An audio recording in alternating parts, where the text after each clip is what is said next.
Hello, everybody. I hope you guys are all having a great weekend wherever you are. I'm really excited to share this video with you today.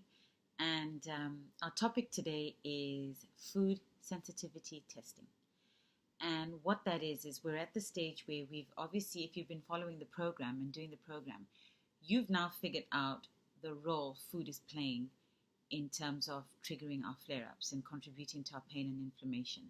So, this part of the program is where we actually test to see what foods are causing these reactions, what foods are triggering our pain and inflammation. And for me, that was a really exciting time because it helped me really figure out and learn my body and what my body liked and what my body was not enjoying. And so I hope you find this as beneficial as I did. And even if you haven't done the program that I have shared on my page before, if you haven't followed that yet, you can still get your body to a place where, whether it's through just a few days of good eating, clean eating, or a few days of juicing, or something that'll just lower your pain and inflammation, because you really don't want to start this program when you're in the middle of a flare up or you have a lot of pain. Because if you do test a food and it reacts, you're not going to know whether that's the pain that you've been in or whether the food has actually caused it. So try and start this program when your body is in harmony and you're feeling really good and there's no pain and inflammation. Very important point.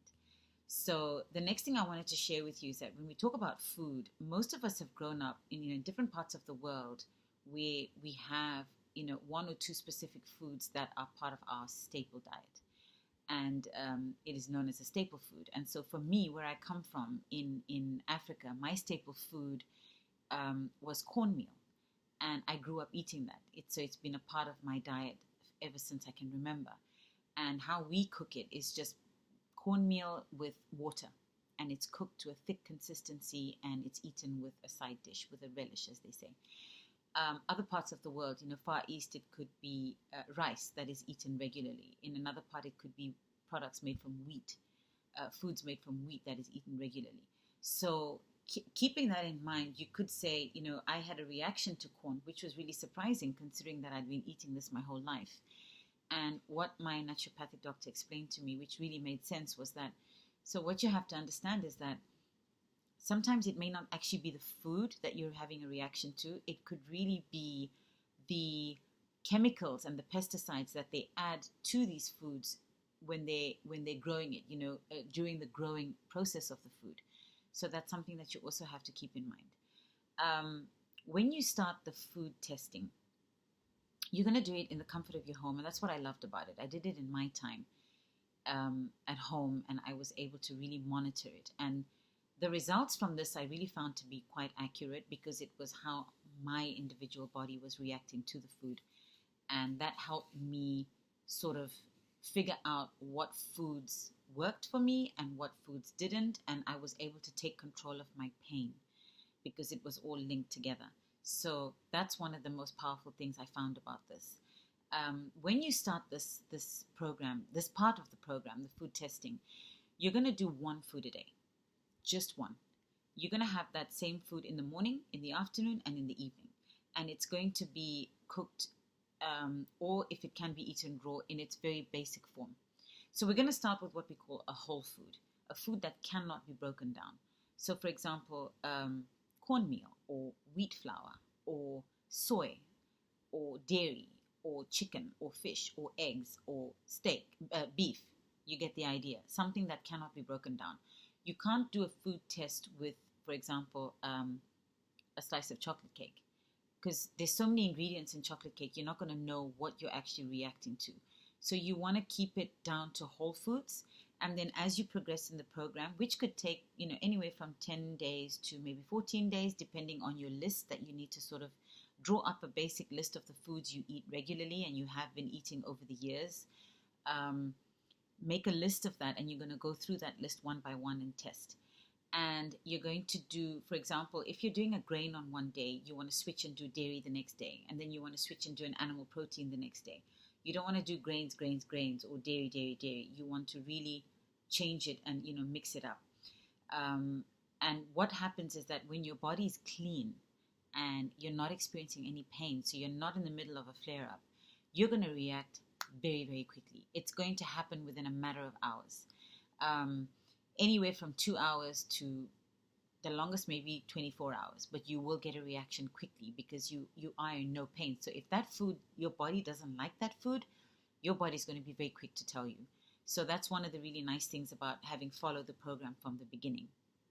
And if you haven't, you can really just spend a few days eating healthy to just clean out, whether it's a juicing program, 2-3 days, or water fasting, or just eating salads and vegetables for a couple of days to clean you out.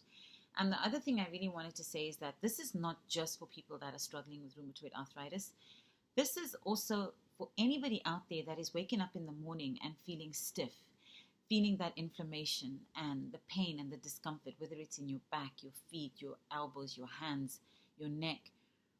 Don't rule food out. Yes, there could be other underlying issues that are going on, but don't rule food out because it is powerful. It plays a huge role in what your body is saying to you. And for some people, it may be pain and inflammation in the body, but for somebody else, it could be a migraine, that you're getting, severe headaches frequently. It could be skin rashes that are coming out. It could be allergies, in your nasal area where you've got a lot of mucus. That could be something that maybe, like dairy, for example, causes a lot of people to struggle with their mucus and their sinuses. It's commonly known. So, whatever it is, don't rule food out. This is not just if you've been diagnosed with rheumatoid arthritis. If you're suffering with gout, another great way to find out what is triggering your gout. So definitely for a number of people out there, I think this could really be useful. So when you start, it's one food a day. You start, for example, with corn. You're going to make something very basic, like either a tortilla, or you're going to make a very basic porridge, or the way we eat it back home in a sima or sadza, whatever you call it. You're going to have that with something very simple on the side, a vegetable. And that'll be your day one of testing. The next day, you can decide to test chicken, and you're going to have it very simply cooked. So put it in the grill, a little bit of salt. Remember, this is not for the taste. This is for the test. And that's the key here. So don't worry too much about the flavor of the food or it doesn't taste great. We just want to see what it's doing to your body. So keep that in mind. Same thing with when you're testing wheat. You can make a tortilla, a chapati, a roti out of it. Plain water. Don't put oil. Don't put anything else in it. And as we go along, we're going to be testing for different things. We're going to go deeper into it. So we're going to start testing for fruits and vegetables and different kinds of oils. I reacted severely to canola oil. That was a big no-no for me. And even though I never used it in my home when I cooked, but when I went out to restaurants and stuff, chances are they use canola oil. So that was one of the things that I reacted severely to was canola oil, and that's something that I avoid completely. Then again, when you start testing your foods, and you're going to have, so you have a scale of 1 to 4. You're going to have a reaction that's either at a 1, which is so mild, it's barely there. 2, okay, we're getting there. 3, all right, I'm in pain, I definitely feel something. And 4, I am in agony. So when you test your foods, keep a journal of what foods it is and put a number, attach a number to that food so it gives you an idea. And so for me, what I've been able to do over the years is things that I tested 1, for example, very mild reaction. Once in a while, I'm going to have it. It's not causing me that much discomfort. Things that were a 4, and there were not that many, to be honest, but things that were a 4, those are things that I really stay away from. And if I do eat it, it is once in a while because it's just not worth it. It's not worth the pain. So the things that I tested at 4, for example, for me was preservatives.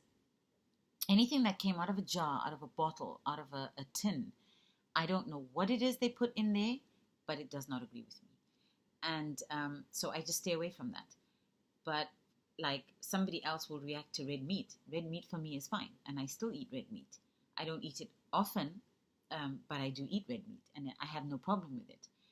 So you have to keep in mind, and keeping a journal really does help you with this. The other thing I wanted to mention is that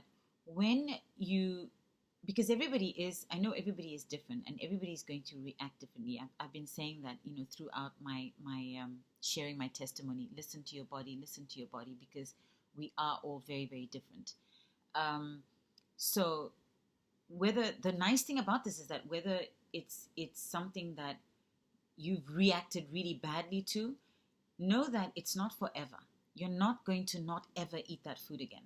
Because what happens is the minute you stop eating that food for a while, and for a while, depending on the severity of your reaction, could be 3 months, it could be 6 months, it could be maybe a little bit longer.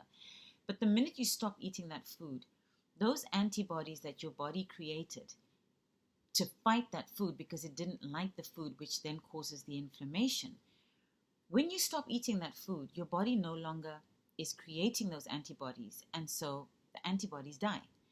When you now reintroduce that food into your body, no reaction. And that was great for me because I went off corn. I stopped eating corn, which was popcorn, anything to do with corn, for a number of months. I can't remember whether it was 4 or 5 months. And the day I started to eat it again, the day I reintroduced it again, I was fine. But the key is, what I've learned is that don't eat any food, whether you're intolerant to it or not. Eating the same food every single day, chances are you could develop an intolerance to it. So try throughout the week to vary your diet. So what I try and do, for example, if I have chicken and rice one day, the next day I'll try and have something different. I'll have potatoes with maybe, beef or lamb. The next day I'll have a pasta with like seafood. The next day I might just do a vegetarian. So I really try and vary what I'm going to eat throughout the week. I don't like to repeat my food day after day after day. And that's just something that I learned from my naturopathic doctor, and it really has worked for me. So keeping all of that in mind, I'm going to, after this video, I'm going to post, within the next day or so, I'm going to post a written step-by-step guide of how to do the food testing at home that I hope is really going to help you guys the way it's helped me. And I have to say that, I've heard from quite a number of people, and the response has been amazing. A lot of people have reached out to me privately, which I totally respect. They're not ready to sort of share it out there, which is absolutely fine. But just getting that feedback from me has been so positive and so encouraging because, I know that there's somebody out there that is benefiting from this. And I have had, one person, hi Natasha, thank you for your testimony. I was so thrilled to read it. Based in the Netherlands, she shared our testimony on our page of what the program has done for her thus far. And I'm so thrilled. And so, anybody out there that's trying it and you are, willing to share it on the page, please do so. If you're not, that's okay. Inbox me privately. And just knowing that it's helping you out there is awesome. That was what doing this whole thing was for, is to reach somebody out there that is going through what I went through. And so even, when you see these videos, like them, share them, because like I've said, you don't know who in your group, your community, your Facebook community, your Instagram, your social media, you don't know who is out there suffering in silence, because a lot of people are very private about this, about most illnesses or what they're going through personally. But seeing something like this, they may want to deal with it in a private way, but it can help in some way. And, if you do know of somebody in your friends or family list that is struggling with this kind of thing, with pain, inflammation, with arthritis, with gout, please tag them and share it, post it, share it on your pages. And that way we'll really get the awareness out there. And that's what I'm really trying to do, is to create an awareness of the power that food has in our bodies and what it's doing to us, and what eating the right foods can do for you and what eating the wrong foods can also do for you. So I hope you've enjoyed this. And like I said, I will be sharing a written step-by-step guide on my page.